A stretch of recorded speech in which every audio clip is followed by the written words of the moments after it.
இன்றைக்கி நம்ம ஹோட்டல் சுவையில் பன்னீர் பட்டர் மசாலா ரொம்பவே அருமையான டேஸ்ட்டில் எப்படி செய்கிறதுன்னு பார்க்க போகிறோம். இது வந்து பூரி, சப்பாத்தி, நான் கூட சாப்பிட்றதுக்கு ரொம்பவே அருமையான டேஸ்ட்டாக இருக்கும்.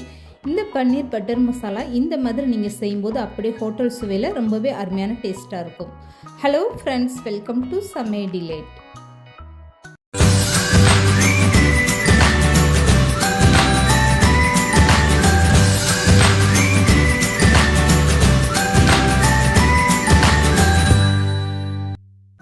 இப்போ இந்த பன்னீர் பட்டர் மசாலாவுக்கு ஃபஸ்ட்டு வந்து சின்னதாக ஒரு மசாலா தயார் பண்ணிடலாம். இதுக்காக ஒரு பெரிய வெங்காயம் நீளமாக கட் பண்ணி எடுத்துக்கோங்க.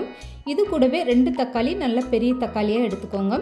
இப்போ இது கூடவே வந்து 2 பட்டை இந்த மாதிரி சின்னதாக சேர்த்துக்கோங்க. 2 ஏலக்காய், இது கூடவே 4 கிராம்பு சேர்த்துக்கோங்க.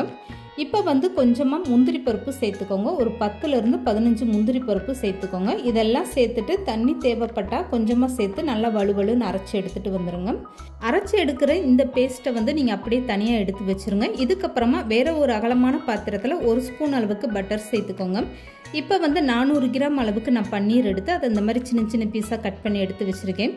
இப்போ இந்த பன்னீரை அப்படியே பட்டரோடு சேர்த்துட்டு ஸ்டவ்வை மீடியமாக வச்சுட்டு லேசாக அப்படியே வதக்கி விடுங்க. இப்போ இது கூடவே காரத்துக்காக 1/2 ஸ்பூன் அளவுக்கு மிளகாய் தூள் சேர்த்துக்கோங்க.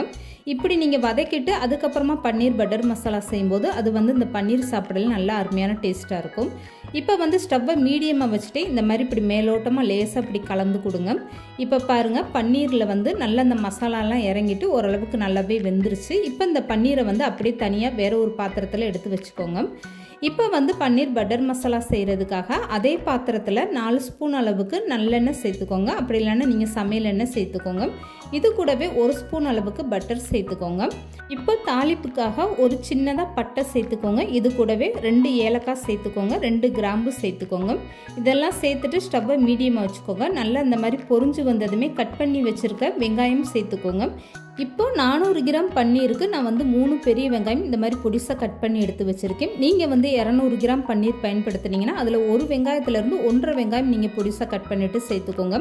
இப்போ இந்த வெங்காயம் சேர்த்துட்டு நல்லா இந்த மாதிரி வதக்கி விட்டுருங்க. வெங்காயம் எந்த அளவுக்கு நல்லா வதங்குதோ அப்போ தான் உங்களுக்கு பன்னீர் பட்டர் மசாலா இனிப்பு சுவை கொடுக்காமல் இருக்கும். இப்போ வெங்காயம் வந்து நல்லா வதங்கிருச்சு. இந்த ஸ்டேஜில் 1.5 ஸ்பூன் அளவுக்கு இஞ்சி பூண்டு பேஸ்ட்டு சேர்த்துக்கோங்க. இந்த இஞ்சி பூண்டு பேஸ்ட்டோட பச்சை வாசனை போகிற வரைக்கும் நல்லா வதக்கி விட்டுருங்க. இப்போது அரைச்சி எடுத்து வச்சுருக்க முந்திரி பருப்பு, தக்காளி பேஸ்ட்டை அப்படியே சேர்த்துக்கோங்க. இப்போ நான் அரைச்சி எடுத்துகிட்டு வந்த தக்காளி பேஸ்ட்டை காட்டுறேன் பாருங்கள். இந்த அளவுக்கு நல்லா வலுவலுன்னு அரைச்சி எடுத்துக்கோங்க. இப்போ இதையுமே சேர்த்துட்டு ஸ்டவ்வை மீடியமாக வச்சுட்டு இந்த எண்ணெயிலே வந்து தக்காளியெல்லாம் நல்லா வதக்கி விட்டுருங்க. இந்த பன்னீர் பட்டர் மசாலாவுக்கு நீங்கள் எந்த அளவுக்கு மசாலாலாம் சேர்த்துட்டு நல்லா எண்ணெயிலே வதக்கி விட்றீங்களோ அப்போ தான் உங்களுக்கு நல்லா அருமையான டேஸ்ட்டாக இருக்கும். இப்போ வந்து தக்காளியோட பச்சை வாசனையெல்லாம் போகிற அளவுக்கு நல்லா வதக்கியாச்சு. இப்போ பார்க்கும்போது உங்களுக்கே தெரியும் எண்ணெயெல்லாம் தனியாக பிரிஞ்சு வர ஆரம்பிச்சிருச்சு பாருங்கள்.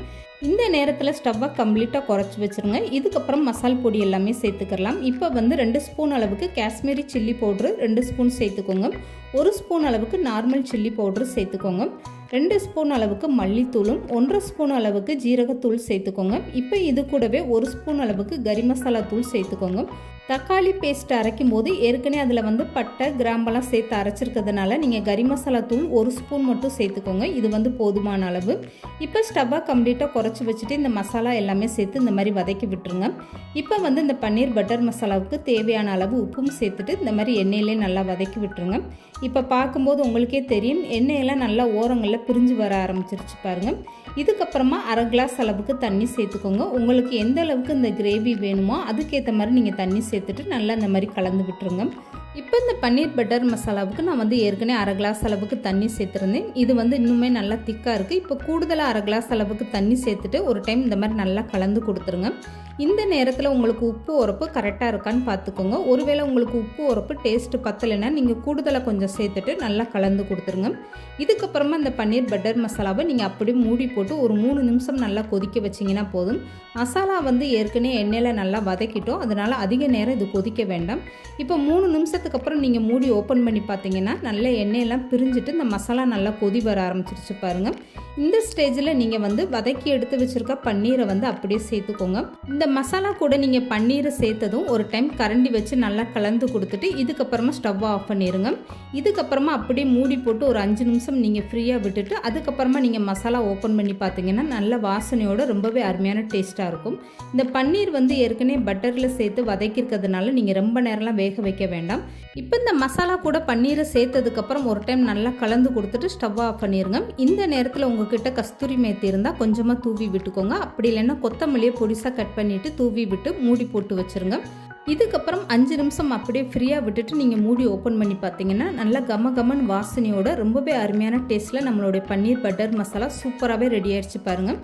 இந்த வீடியோ பிடிச்சிருந்தா லைக் பண்ணுங்கள், ஷேர் பண்ணுங்கள், மறக்காமல் சமையல் டெய்லி சேனலை சப்ஸ்கிரைப் பண்ணுங்கள்.